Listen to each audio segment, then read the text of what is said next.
আজ হঠাৎ প্রিয় মানুষটার আইডিতে ঢুকলাম। আইডিতে ঢুকে দেখি আইডিটা নষ্ট করে দিছে নাকি ফেসবুক থেকে ব্লক করে দিছে আমি ঠিক জানি না, কিন্তু পুরনো সেই মেসেজগুলো ছিল। আমি সেই মেসেজগুলো পড়তে শুরু করলাম। তখন বাজে রাত 11টা। মেসেজগুলো পড়তে পড়তে চোখ দিয়ে অজরে পানি পড়ছিল। আর আমি ভাবছিলাম আমাদের সম্পর্ক কতই না সুন্দর ছিল, কিন্তু মেসেজে যখন শেষ প্রান্তে এসেছি আমি কিছুই বুঝতে পারছিলাম না। সে আমাকে এমনভাবে ছেড়ে চলে গেছে যে তার কোনো দোষই ছিল না। যাই হোক, আমারই দোষ ছিল। আমাকে তুমি শাস্তি দিতা, মাথা পেতে নিতাম, কিন্তু বিয়ে করাটা কি অনেক জরুরি ছিল? যদি তোমার কাছে আমার এই বয়সটি পৌঁছায় তাহলে শোনো, আমি তোমাকে কোনো কিছু নিয়ে দোষারোপ করছি না। আমি জানি কিছু ভুল আমার ছিল, সবসময় যে শুধু তুমি ভুল করছিলে এমনটা নয়। আমি এটাও জানি তোমার ভালোবাসাটাও সত্যি ছিল, কিন্তু ওই যে বলে না, যেটা উপরওয়ালা তৈরি করে। আমরা দুজন দুজনকে ভালো তো প্রচুর পারছিলাম, কিন্তু হয়তো দুজন দুজনের ভাগ্যে ছিলাম না। ঠিক আছে, কোনো ব্যাপার না, তুমি ভালো থেকো, আমিও চেষ্টা করছি। কাউকে লুকিয়ে ভালোবাসার মাঝেও অনেক শান্তি পাওয়া যায়, কিন্তু সম্পর্ক শুরু হওয়ার আগেই শেষ হয়ে যায়। তার বাস্তব প্রমাণ হচ্ছে আমি। তাকে অনেক ভালোবাসছিলাম, তাকে নিয়ে অনেক স্বপ্ন দেখছিলাম, তবু তাকে আমার করে পাইনি। আসলে যে আপন না তাকে ধরে রাখা যায় না। তারপরও তাকে অনেক ভালোবাসি। যে যাওয়ার সে চলে গেছে, আর কোনো আফসোস নাই। আসলে প্রিয় মানুষটা ভালোবাসাটা বুঝলো না, তাকে পাওয়ার জন্য কি করিনি। আমার শুধু একটাই কথা, যাকে মন থেকে ভালোবাসা যায় তাকে কখনোই ভোলা যায় না। সে এখন আছে অন্য সাজানো সংসারে, আর আমি একাকিত্ব নামে জেলখানায়। আজকে আমি তোমাকে কিছু বলতে চাই। তোমার সাথে কাটানো দিনগুলো খুবই সুন্দর ছিল, জানো। সেই দিনগুলোকে না আমি আর কখনোই ফিরে পাবো না। কখনো তোমার সাথে সেরকম সময় কাটাতে পারবো না, কিন্তু জানো, তোমার সাথে কাটানো সমস্ত স্মৃতিগুলোকে খুব মনে করি। কিন্তু কথায় আছে না, কিছু ভালোবাসা অপূর্ণতাই সুন্দর। আমিও সেটা মেনে নিয়েছি, কিন্তু কি জানো, আমি তোমার খুশির জন্যই তোমার থেকে দূরত্ব করে দিয়েছি। হ্যাঁ, আমি কখনো মুখে বলতে পারিনি, কিন্তু কি বলতো, মুখ দিয়ে মিথ্যা বলা সহজ, কিন্তু চোখে যে মিথ্যা বলতে পারে না। আমি তোমার চোখেই তোমার করা আমার জন্য দূরত্ব দেখেছি প্রিয়। তাই তো তুমি আজ আমার সীমানার বাহিরে, যেটা তুমি চেয়েছিলে।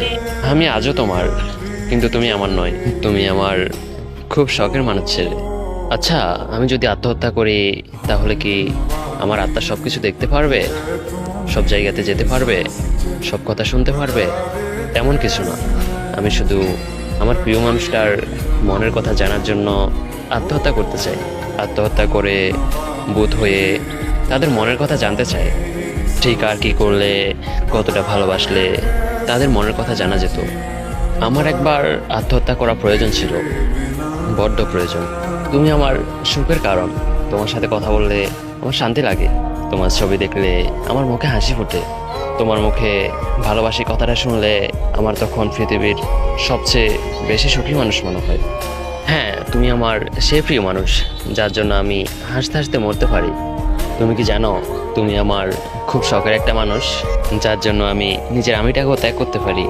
আর এই ফেলা তুমিটাকে বড্ড বেশি মনে পড়ে তোমার সাথে কাটানো প্রতিটি মুহূর্ত। জানো, তোমায় মনে পড়লে আমি কেমন অসহায় হয়ে যাই, হাজারো মানুষের মধ্যেও কেমন একলা হয়ে যাই। তুমি নেই, সেটা আমি আজও মেনে নিতে পারিনি।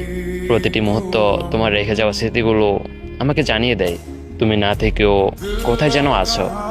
আচ্ছা, তোমার কি আমাকে একটুও মনে পড়ে না? মনে পড়ে না আমার সাথে কাটানো মুহূর্তগুলো?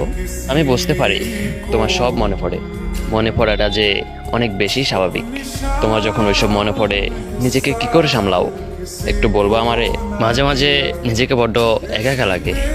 মনে হয় এত মানুষের ভিড়ে দম বন্ধ হয়ে আসছে, কিছুই ভালো লাগে না। মনে হয় সব যেন শূন্য আর মিথ্যা মায়া। যখন মন খারাপ হয় খুঁজতে থাকি সেই কারণগুলো, কিন্তু পাই না। মন খারাপের রাত অনেক দীর্ঘ হয়, শেষ হতে চায় না।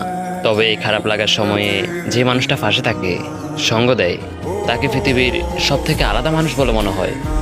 জীবন চলার পথে অনেক মানুষের সাথে পরিচয় হয়েছে, কিন্তু এমন কাউকে পাইনি যে আমার খারাপ লাগার সময়ে পাশে থাকবে, সঙ্গ দেবে। আসলে দিন শেষে সবাই একা, কেউ কারণ, কিছুটা মায়া, আর বাকিটা অভিনয়। মানুষ যখন একবার কাউকে মন থেকে ভালোবেসে ফেলে, তখন তার পক্ষে তাকে পুরোপুরি বলে যাওয়া কখনোই সম্ভব হয় না। হয়তো কয়েক মাস বা কয়েক বছর, নয়তো কয়েক যোগ, তারপর হট করে তাকে আবারও মনে পড়বে। হয়তো তখন সে আবার অপেক্ষা নিয়ে বলবে, আমি এখনো একটা মানুষকে অসম্ভব ভালোবাসি। বোন, তোমাদেরকে বলতেছি, একজনের সাথে স্বপ্ন দেখে আরেকজনকে অপশন হিসাবে রেখো না। যার সাথে স্বপ্ন দেখতেছ তার কেরিয়ারের জন্য সাপোর্ট করো। সে যদি সফল হয়, তার পিছনে আপনার অবদান থাকবে। আজকে তাকে সাপোর্ট করবেন, 2 বছর পর তার কেরিয়ারটা আপনারই। আর যদি সে সফল হওয়ার পর আপনাকে চিনতে না পারে, তাহলেও আপনার শান্তি। কারণ নিজের সৎ থেকে ঠকে গেলেও শান্তি লাগে।